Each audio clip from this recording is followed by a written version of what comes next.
Last month, I found myself in this sterile glass and steel lobby in Brussels. And I was just watching these rows of impeccably dressed officials just gliding silently between meetings. There was this overwhelming sense of permanence there, a feeling that the rhythm of those hallways had been the same for decades and honestly would probably continue for many more. I spoke with the mid-level director there. We're having this precisely brewed espresso, and he's just glowing, talking about the European Commission's latest regulatory frameworks. He described them as a protective shield for citizens, a way to ensure that every aspect of life, from AI to carbon footprints, was managed by the steady hand of experts. He looked so proud, like a gardener who had finally pruned every single stray leaf into perfect submission. But then I mentioned the headlines, the ones coming out of Washington.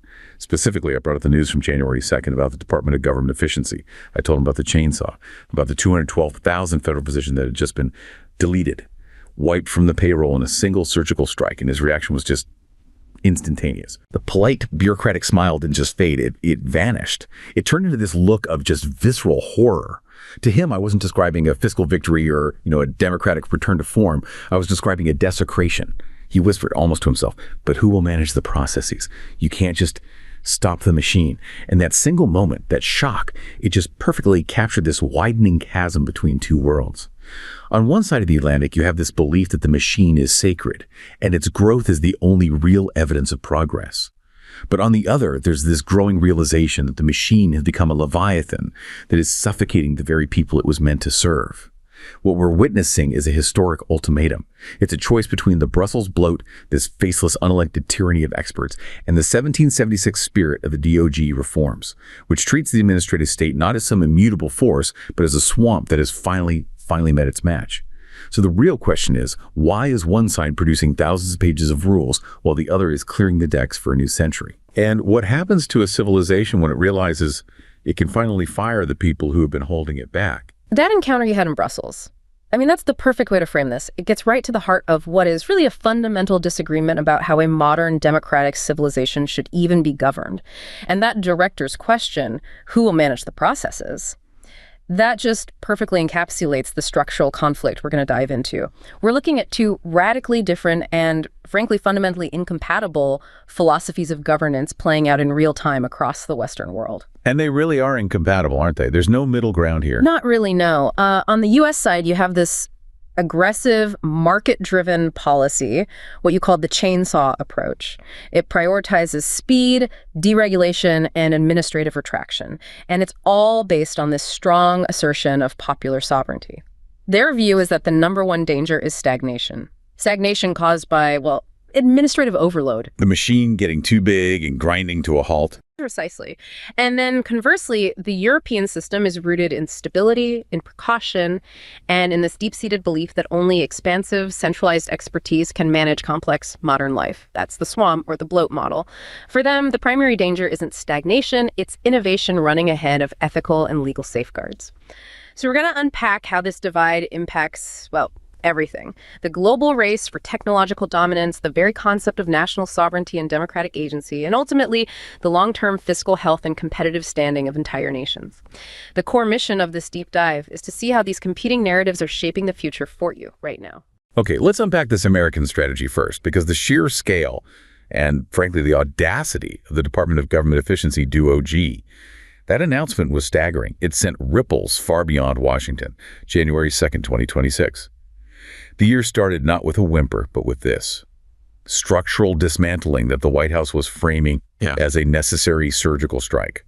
The core data really tells the story. DOGE announced a successful 9% reduction of the federal workforce. That's a total of 212,000 non-essential federal positions cut. And that number, 212,000, it isn't just a political talking point. It gives the action its profound historical weight. For you to really understand the scale, you have to look at the historical record. A decline of this size, 9% of the civilian workforce in less than 10 months. That hasn't happened in peacetime since the demobilizations that immediately followed World War II and the Korean War. So we're talking about a wartime level of reduction, but in peacetime.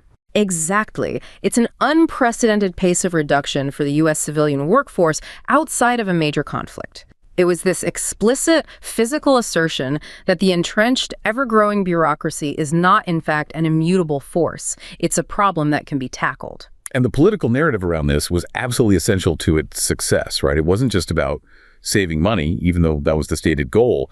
It was framed as this profound democratic statement. They were explicitly saying, we are handing power back to the people by dissolving what they called obstructive administrative layers that, essentially functioned as roadblocks to economic activity and innovation. Exactly. And the key word you just used there is obstructive. DOGE's leaders consistently argued that the entrenched bureaucracy was, and they use this phrase, an existential threat to the republic, precisely because its function had shifted from administration to active policymaking and even resistance to elected mandates. The 212,000 positions that were cut, you have to remember, these were not border agents or active duty military. They were staff dedicated to process management, compliance oversight, and regulations. And you can feel the energy behind that, especially when you consider the kinds of jobs that were eliminated. There's this one account of a former administrative staffer in D.C., we can call him David, and his position was cut right in that first wave. He worked in a department that existed solely to oversee another department, which in turn monitored the compliance procedures of a third. I mean, it's bureaucratic bloat crystallized into a job description. Completely. He describes his job as producing reports that no one ever actually read. His entire function was creating process rather than producing any kind of tangible outcome. When his position was classified as non-essential and cut, David described a strange sense of relief. He wasn't destroyed by the chainsaw. He felt liberated from a role he knew was fundamentally useless. And he transitioned into the private sector, helping a logistics firm navigate the new, less regulated landscape that was enabled by the very DOGE reforms that cut his old job. And that anecdote is so critical because it highlights the moral and economic philosophy that's driving the chainsaw. David is now contributing directly to Western economic vitality by producing measurable value in the private sector, optimizing supply chains, rather than simply managing administrative processes. DOGE's argument was very straightforward. Every person employed in a non-essential oversight role is a productive citizen who's been taken out of the productive economy. This is a direct, head-on contrast to the European system, which, by its very design, seems structured for perpetual administrative expansion. DOGE's actions suggested that if America had failed to choose this path, it risked this slow, stifling Washington-Brusselsization, where the government just perpetually grows, regardless of the electorate's mandate or the economy's needs. So, okay, let's look at the strategy that actually allowed this to happen. What was the initial ambition, and how do they navigate the political machine that, generally resists these kinds of cuts with everything it's got? Well, DOGE's initial goal was incredibly ambitious. The mission was to dismantle government bureaucracy, slash excess regulation, cut wasteful expenditures, and to restructure federal agencies. They were talking about this becoming the Manhattan Project of our time for efficiency. And the numbers they were throwing around were huge. The financial targets were initially astronomical, and that really reflected the ambition. They started by claiming they could cut $2 trillion in waste. $2 trillion? $2 trillion. Though, these targets were quickly scaled down as the political reality set in, first to $1 trillion, and then finally they settled on a more conservative target of $150 billion in confirmed cuts. The initial numbers were always designed to create political momentum, but the real structural leverage came from their legal strategy. And that legal strategy was explicitly designed to bypass Congress, which they viewed as completely incapable of any serious reform. The whole plan was to drive change entirely through executive action based on existing legal interpretations. And two major Supreme Court rulings essentially paved the road for them. That's exactly right. And what's so fascinating here is the sophisticated reliance on the judiciary to retrench administrative power. The strategy was really buttressed by two major Supreme Court rulings that effectively defamed the administrative state. First, you had West Virginia versus EPA back in 2022. That ruling established what's called the Major Questions Doctrine, which basically says that agencies cannot impose major regulations or shift economic policy without explicit, clear authorization from Congress. This was a critical check on agencies that were imposing regulations based on, very vague mandates. So it stopped them from just making things up as they went along. In a sense, yes. And second, and this is perhaps even more structurally important for the whole mission, was Loper-Bright versus Raimondo in 2024. This ruling overturned the infamous Chevron doctrine. The end of Chevron. Okay, we need to spend a moment on this because it's absolutely massive for any deep dive into administrative power. For our listeners who might not be steeped in administrative law, what did overturning Chevron actually do in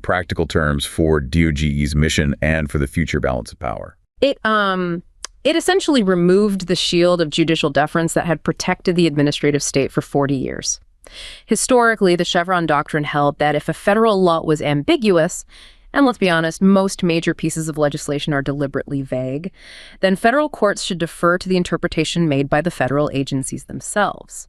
It effectively gave agencies this enormous power to write their own rules, even if those rules weren't explicitly mandated by Congress. So the people in charge of enforcing the rule also got to decide what the rule meant. Exactly. And by overturning Chevron, the court ended this judicial deference. It meant that every time an agency interpreted an ambiguous statute, it was no longer automatically deemed correct by the courts. It had to be proven correct on merit. So DOGE framed its subsequent actions, nullifying thousands of agency-created regulations, not as executive overreach, but as correcting the executive overreach that had been promulgated by administrative fiat, something never explicitly authorized by Congress. It was a strategy of legal retrenchment, pulling power back from the unelected administrative bodies and giving it back to the courts and, at least in theory, to Congress. That structural accountability model brings us back to that 1776 spirit narrative they pushed. DOGE was established with a very clear self-terminating sunset clause set for July 4th, 2026. This was the ultimate expression of democratic accountability. The administrative state has to prove its necessity or it simply ceases to exist. It was designed precisely to avoid the EU's fate, where the bureaucracy's primary goal is just perpetual expansion. The design was, rhetorically and democratically brilliant. It set an expiration date, forcing a reckoning. But here is where we hit the painful paradox that's highlighted in the data, and this is where the chainsaw narrative runs into the hard wall of fiscal reality. While the workforce reduction was an unmatched success, 271,000 jobs were cut by November, with a major buyout driving a 150,000-person drop in October alone, the effort failed completely to reduce overall federal spending. Wait, hold on. The chainsaw cut over 200,000 jobs, dismantled departments, and attacked regulations. But spending still went up. How did that math even work? If you're cutting payroll that significantly, shouldn't that translate directly to budget cuts? You would think so, wouldn't you? But this is the core structural lesson of the modern Leviathan. Administrative bloat, while psychologically and economically stifling, is not the main driver of the budget deficit. Federal spending data shows that the government spent $7.6 trillion in the first 11 months of 2025. That was approximately $248 billion higher compared to the same period in 2024. There was no visible structural break in spending that coincided with DOGE's start date. So why the failure? What accounts for the continued upward trajectory of spending despite what you called an administrative bloodbath? The fundamental reason for this failure is structural. The vast majority of federal spending, we are talking about roughly 70 to 75% of it, is tied up in mandatory entitlement programs. Social Security, Medicare, Medicaid, and of course interest on the national debt. These are transfer payments. They're not salaries for those 212,000 positions that were cut. So the salaries are just a drop in the bucket. A tiny drop. The entire federal civilian workforce only accounts for about 8% of total federal spending. Even if you cut every single employee DOGE classified as non-essential, you only save perhaps $40 billion annually. And DOGE was explicitly prevented from touching the entitlements. Congress alone has the authority to cut or reform those mandatory programs, and Congress did not act. So the chainsaw achieved the symbolic and administrative victory of downsizing the visible Leviathan, proving that administrative bloat can be reversed, but it ultimately failed to achieve its primary goal of fiscal reduction. Because the real money is locked behind congressional authorization in those entitlement programs. That is the ultimate test, then. DOGE engineered the largest peacetime workforce reduction on record, asserting popular sovereignty over the bureaucracy. Yet it had no noticeable effect on the trajectory of spending because that spending remains entitlement-driven. And it requires legislative reform that nobody seems willing to touch. It achieved a kind of structural freedom, but not fiscal freedom. It proves that the problem isn't just administrative, it's the political economy itself. Exactly. It proved that the government machine has two components: the visible bureaucracy, which can be chopped, and the invisible fiscal engine, which is protected by popular demand and legislative gridlock. The chainsaw demonstrated what is politically possible in administrative reform, but it also showed the hard limits of what is politically viable in fiscal reform. Okay, so if the American chainsaw demonstrated the political limits of cutting bureaucracy, we need to pivot to the opportunity costs of regulatory expansion. What happens when the Brussels swamp is allowed to govern frontier technology? The contrast between the US and European approaches to artificial intelligence is maybe the clearest illustration of where these two philosophies are going to lead the future global power structure. The divergence in AI governance is, well, it's existential. It really is. It's the U.S. prioritizing speed and dominance over Europe, prioritizing precaution and stability. The European model sees regulation as protection. The American model sees regulation as stagnation. Let's start with the U.S. approach then. The framework is called America's AI Action Plan, and its stated imperative is unambiguous and aggressive. It's about achieving and maintaining unquestioned and unchallenged global technological dominance. This isn't just an economic plan. It's explicitly framed as a national security imperative. It's a race that the United States and its allies feel they must win, just like they won the space race decades ago. And the core philosophy that underlies Pillar A of that plan, which is titled Accelerate AI Innovation, is a completely unfettered Tri-First culture driven by deregulation. They view AI not just as a technology, but as, and I'm quoting here, an industrial revolution, an information revolution, and a renaissance all at once. The belief is that restricting this development with onerous regulation would mean paralyzing one of the most promising technologies we have seen in generations. They see speed as the ultimate safety measure. They believe that if they don't innovate, a strategic competitor like China will, and potentially with far fewer ethical or political constraints. And the practical steps they took really confirm this commitment to just clearing the deck.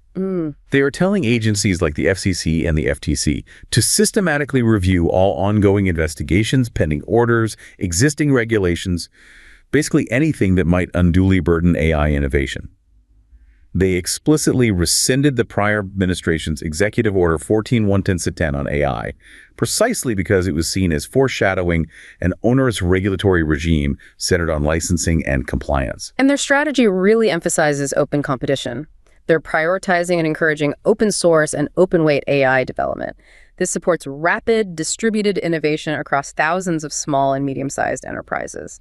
And this is so vital because innovation doesn't just happen in 5 major labs. It happens when the tools are freely available for adaptation and improvement across the entire economy. So the second pillar then focuses on the practical needs for this dominance. I mean, you can't have global AI dominance if you can't power the models. Exactly. Pillar 2 is the realization that speed requires infrastructure, and we're talking massively scaled infrastructure. It focuses on building American AI infrastructure. This addresses the critical bottleneck of compute power. We're talking streamlined permitting for data centers, for semiconductor manufacturing facilities, and critically, for the energy infrastructure to power it all. They directly cite that American energy capacity has stagnated since the 1970s, while AI demands vastly greater, constantly growing power generation. Making streamlined permitting a strategic national priority is recognizing that regulatory friction in utilities and land use directly translates to a loss of global competitive advantage. Okay. Now, let's look across the Atlantic to the European strategy. This is practically the mirror opposite, and this is where we see the true cost of what's being called regulatory stagnation. Europe champions a precautionary, rights-based regulatory framework.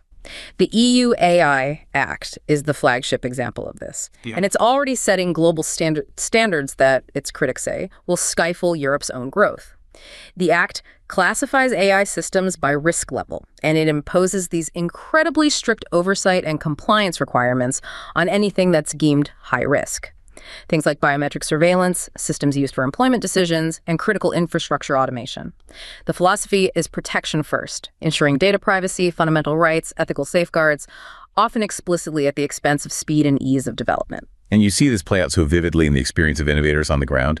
There's this story of Elena, a European software architect. She had spent 3 years developing a predictive healthcare tool, a system that could flag potential diagnostic errors in real time, potentially saving thousands of lives and millions in healthcare costs. Her team was ready, their clinical trials were promising, but then the AI Act's compliance layers hit. And her tool, because it was involved in healthcare diagnostics, was immediately classified as high risk. This wasn't just a label, it was a wall of bureaucracy. Elena was immediately buried under these 400-page regulatory assessments and high-risk classification audits that were required by the European Commission. She had to document not just the functionality, but the entire life cycle, the potential for bias, and a plan for human oversight, all before she could even think about market entry. This is where that speed differential becomes a market killer. While Elena was wrestling with the complexity of compliance and documentation, a process that took nearly 2 years. Her counterpart in Austin, Texas, who was benefiting from the DOGE-style deregulation wave, was iterating their product. They were moving through several versions, collecting real-world data and scaling their platform.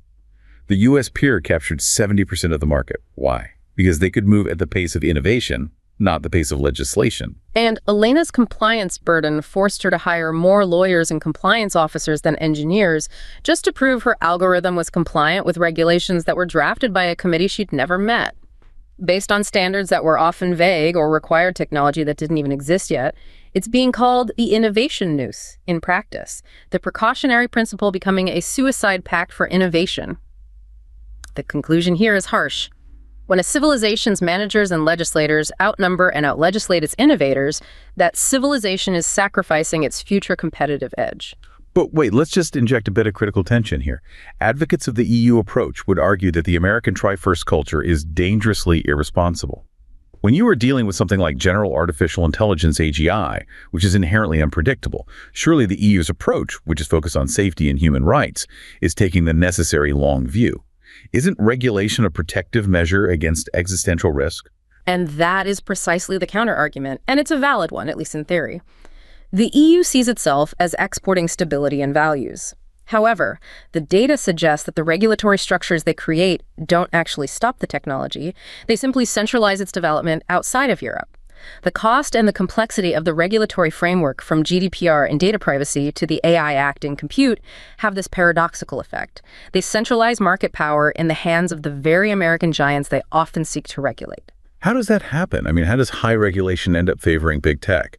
Because these regulations impose such high compliance costs that only the massive global giants, AWS, Azure, Google, can easily shoulder the burden. They have the deep pockets, they have the thousands of compliance lawyers, and the global infrastructure necessary to acquire all the required certificates, hire the regulatory experts, and navigate the complex, overlapping rules across 27 different member states. This makes it nearly impossible for European companies to scale to that level. A startup with 20 employees cannot afford a regulatory department, but Amazon can absorb that cost without even blinking. And this leads to this dangerous dependency that really undermines any claims of digital sovereignty. It's the term the EU champions. Europe's critical cloud and digital infrastructure is now overwhelmingly reliant on those very same U.S. companies.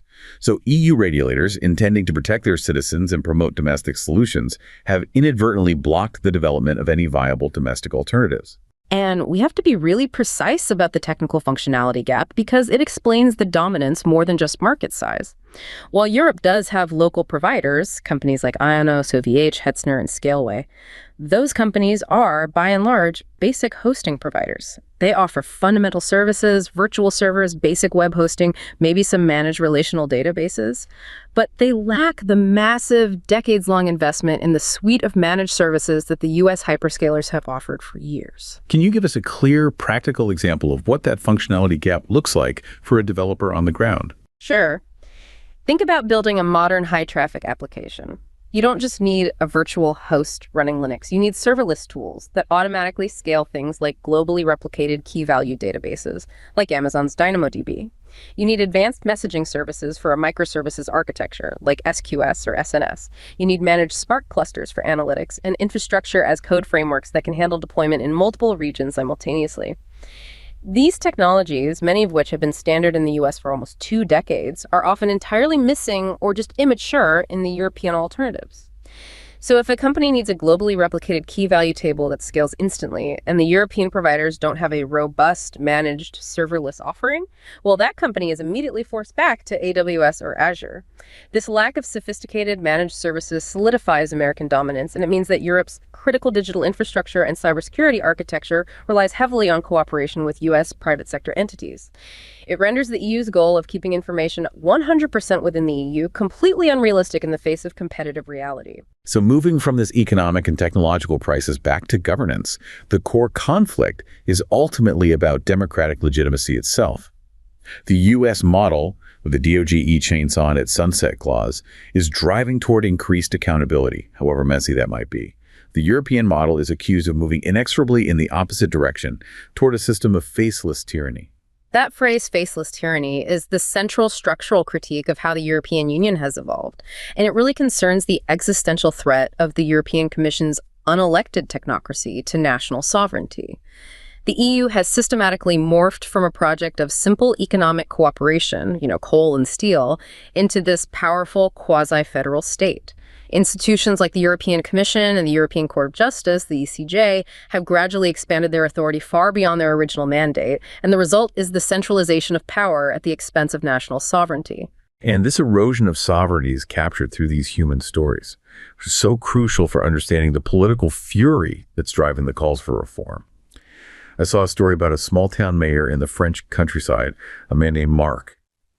And he's trying to explain to his community why their local heritage project, a simple plan to restore a historic fountain using local tax money, was being blocked.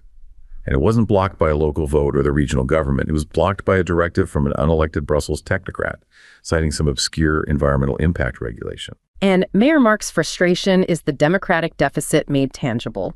He looked exhausted. He said, "I don't know who these people are, and my people didn't vote for them, yet they have the power to dismantle our way of life." That story just highlights the core human need for agency, the ability of a community to govern its own affairs and spend its own money based on its own priorities. The very essence of democracy is rooted in national representation elected officials who are accountable to a distinct community with a shared culture and history.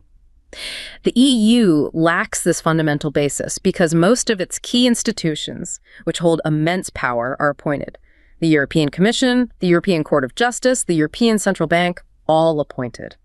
Decision-making is often non-transparent, creating a system of technocratic governance that is accountable only to itself, not to any popular mandate. And the centralization of power is especially pronounced in the legal realm, specifically through judicial overreach. We have to address the ECJ's role because that institution seems to have been instrumental in pushing the boundaries of this federalization. Oh, the ECJ is absolutely central to the entire EU project's structural power. It was the ECJ, not the national parliaments, that established the foundational principle of the primacy of EU law over national constitutions. This was done through rulings like Costa versus ENL back in 1964 and Simmenthal in 1978. Okay, let's just translate that legal jargon. What does primacy of EU law actually mean for, say, the Italian or the German national government on a day-to-day basis? It means that if there is a conflict between a national law, even a deeply entrenched constitutional provision, and an EU regulation or directive, the EU law must prevail. The national government is required to set aside its own law. And critics argue that the ECJ has interpreted this principle far beyond the letter and spirit of the original treaties. It's often pushed into areas that were specifically excluded from the EU's explicit competences, leading to what they term judicial legislation. Yeah. The court is seen as having an ideological bias that favors federalism and the erosion of national sovereignty, actively creating law where none existed before, and national parliaments are powerless to stop it. And the European Commission uses specific tools to enforce this singular federalist interpretation of EU values, right? This is where the critique of militant democracy comes into play. That's exactly right. The Commission's most powerful tool is the initiation of what's called the infringement procedure, laid out in Articles 248-260 of the TFEU. Historically, this procedure was just to ensure the timely implementation of common directives. But in recent years, it's become discussed as a tool of militant democracy, a means to impose a singular, definitive interpretation of what constitutes European values, like the rule of law, on all member states, regardless of their own constitutional traditions or internal political system. This discretionary power is seen as heightening the political and often the arbitrary nature of EU actions against member states. And they doubled down on this in 2021 with the conditionality mechanism, which seems to essentially weaponize the EU budget. The 2021 conditionality mechanism is arguably the most potent instrument for enforcing political compliance. It allows the Council, upon a request from the Commission, to suspend the disbursement of EU funds. And we're talking billions of euros in cohesion and recovery money to a member state that it deems has breached the principles of the rule of law. Now, the stated goal is ensuring that funds aren't misused in corrupt systems, but critics view this mechanism as a convenient pretext for stronger, established states to exert political pressure on weaker ones by withholding funds that are legally due. It is essentially weaponizing the budget to enforce ideological and political compliance, forcing national governments to align their policies with Brussels' interpretations of justice or media freedom, even when those interpretations conflict with their own national legal traditions. So given this structural crisis, the judicial overreach, the technocratic commission, the loss of agency for people like Mayor Margaret, what is the structural counterproposal? There's a detailed blueprint out there called The Great Reset, outlining fundamental reforms. This isn't just complaining, it's a comprehensive alternative. It is. The core demand of this reform movement is a structural shift back to national sovereignty, greater flexibility for member states, and a move away from ideological control toward free markets. The first scenario, which they call Back to the Roots, presents 23 detailed proposals for a complete institutional overhaul. Let's break down the key principles of that proposed reform. Let's start with the concept of the union itself. Okay, so the first, and it's a highly symbolic proposal, is to rename the European Union to the European Community of Nations, or ECN. This is designed to explicitly reject the constitutional federalizing tendencies that are embedded in the Maastricht Treaty's goal of ever closer union.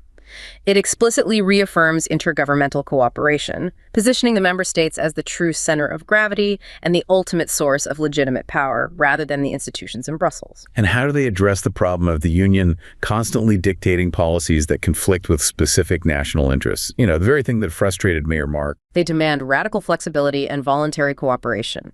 This includes introducing a general opt-out clause. This would allow member states to suspend participation from existing legislation or reject new legislation based on their national interests, provided they give sufficient notice. Crucially, this opt-out mechanism could apply to all areas except the internal market. So it preserves the EU's original purpose of economic integration while robustly protecting national policy autonomy in areas like social policy, culture, and foreign affairs. What of the legal hierarchy? We just discussed how the ECJ established the primacy of EU law.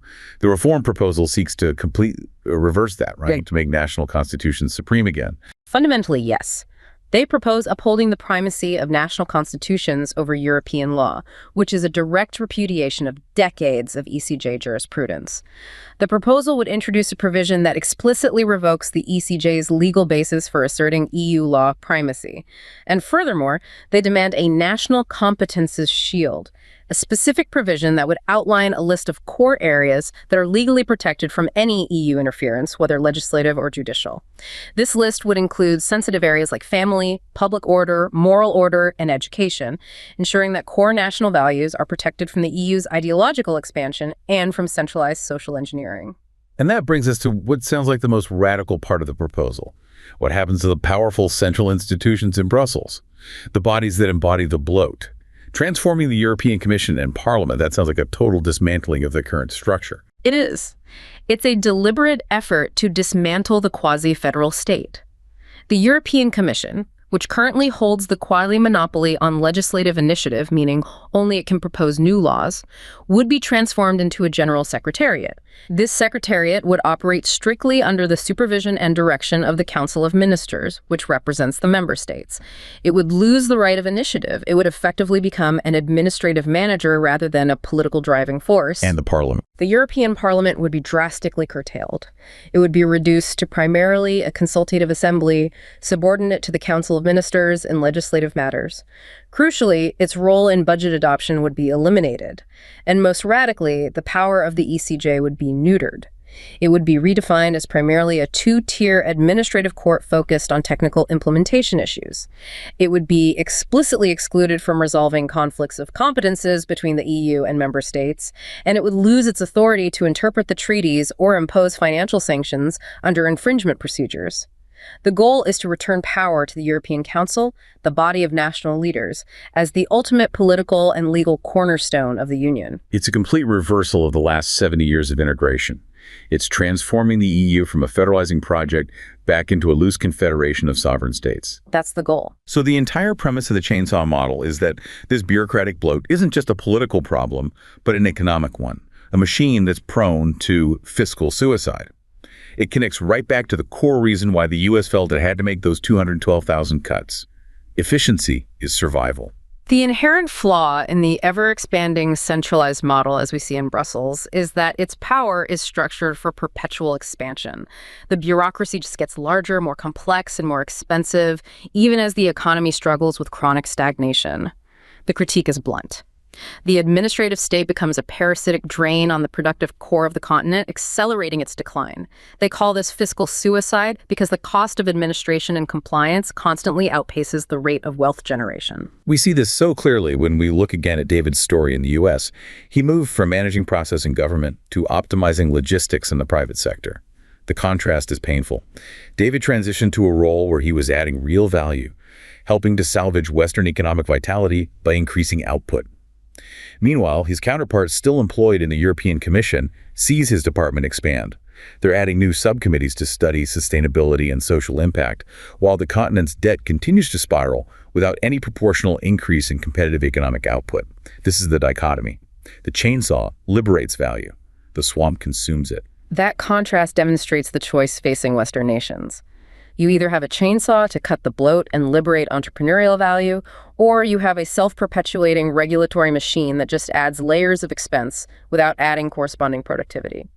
And furthermore, the critique is that this machine is increasingly wasting resources not just on bloat, but on ideological initiatives that are completely detached from the core economic mission. The critique of ideological spending is sharp.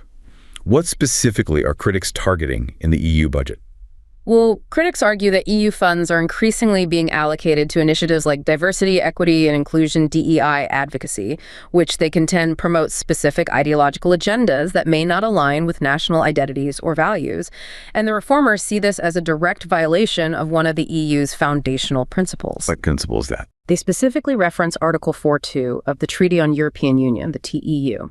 It explicitly mandates that the Union shall respect the equality of member states before the treaties and, crucially, respect their national identities, which are inherent in their fundamental political and constitutional structures, including regional and local self-government. So critics argue that using taxpayer money to enforce centralized, politically charged viewpoints on national culture and identity, such as through DEI mandates, is a direct encroachment on national sovereignty and constitutional tradition protected by that very article. This is seen as using taxpayer money to enforce a political agenda that often conflicts with the values of the nations that are funding it. And the proposed solution for this financial mismanagement is an extremely robust accountability measure, an absolute audit. Yes. The reformers are demanding a comprehensive audit of the entire EU budget and all publicly funded projects. The goal is forensic: to identify financial mismanagement, political interference, preferential treatment to interest groups, any spending related to DEI advocacy or ideological alignment, and projects that are simply misaligned with national interests. And to ensure the integrity of the process and prevent funds from continuing to flow to controversial projects, they're demanding a temporary freeze on funding for all projects under review until the audit is complete and budgetary reallocations can be made based on efficiency and national alignment. All of this analysis just points back to the stakes of stagnation, which are now both economic and existential. That is the ultimate conclusion of this deep dive. The EU economy is suffering from massive overregulation and adherence to these ambitious, often costly ideological mandates like the Green Deal and Fit for 55. The result is an economy that is structurally no longer competitive when you measure it against the rapid, deregulated growth of the US or the state-guided efficiency of China. So why does this economic decline matter so much in a political conversation about sovereignty? Can't Europe just be content to be a stable, prosperous regional power? Because practical sovereignty requires competitive weight and a leading role in cutting-edge industries. The lack of growth forces a civilization to make impossible choices regarding defense, infrastructure, and technology. If the EU cannot achieve economic parity, if it continues to fall behind in critical technologies like AI and semiconductors, it risks remaining, as some critics grimly put it, an open-air museum. An open-air museum under the economic and military protection of larger, more dynamic powers. You cannot assert yourself politically on the global stage if you are dependent on foreign powers for your data infrastructure, your defense technology, and your economic growth engine. In this context, the U.S. chainsaw strategy, despite its fiscal flaws, is framed as a necessary blueprint for structural survival, ensuring that America maintains its competitive weight and presence at the cutting edge. It's a recognition that without economic vitality and dominance in key sectors, true political sovereignty becomes an illusion. What this deep dive really shows is that the contrast between the American and European approaches isn't accidental. It's a profound political and structural tension built on fundamentally incompatible views of governance. The U.S. has chosen an aggressive, market-driven policy of administrative retraction, asserting popular sovereignty and prioritizing speed and technology development. We see that in the DOGE chainsaw and the America's AI Action Plan. This was a successful exercise in administrative reduction, but importantly, a failed exercise in fiscal reform, proving the deeper structural resistance of entitlement spending. Europe, conversely, is gripped by a structural paralysis where the impulse to regulate and expand central authority, the Brussels bloat, conflicts fundamentally with the national desire for democratic control. And that's placing the continent on a path of self-imposed obsolescence in critical fields like AI and cloud infrastructure. The structural reforms proposed by the Great Reset movement show a clear path to reclaiming national agency, but implementing them would require dismantling decades of centralized power. It truly is a historic ultimatum facing Western nations today. We have examined the evidence of the chainsaw's effects, a necessary administrative shock to the system, proving that the Leviathan can, in fact, be downsized. And we've seen the cost of the swamp: stifled innovation, centralization of market power in foreign hands, and a deepening democratic deficit that affects everyone, from local mayors to global tech giants. The ultimate choice for any modern developed nation is structural, embracing the structural reform and necessary efficiency of the chainsaw to survive the global competition, or being suffocated by the unaccountable, perpetual bureaucratic decay of the swamp.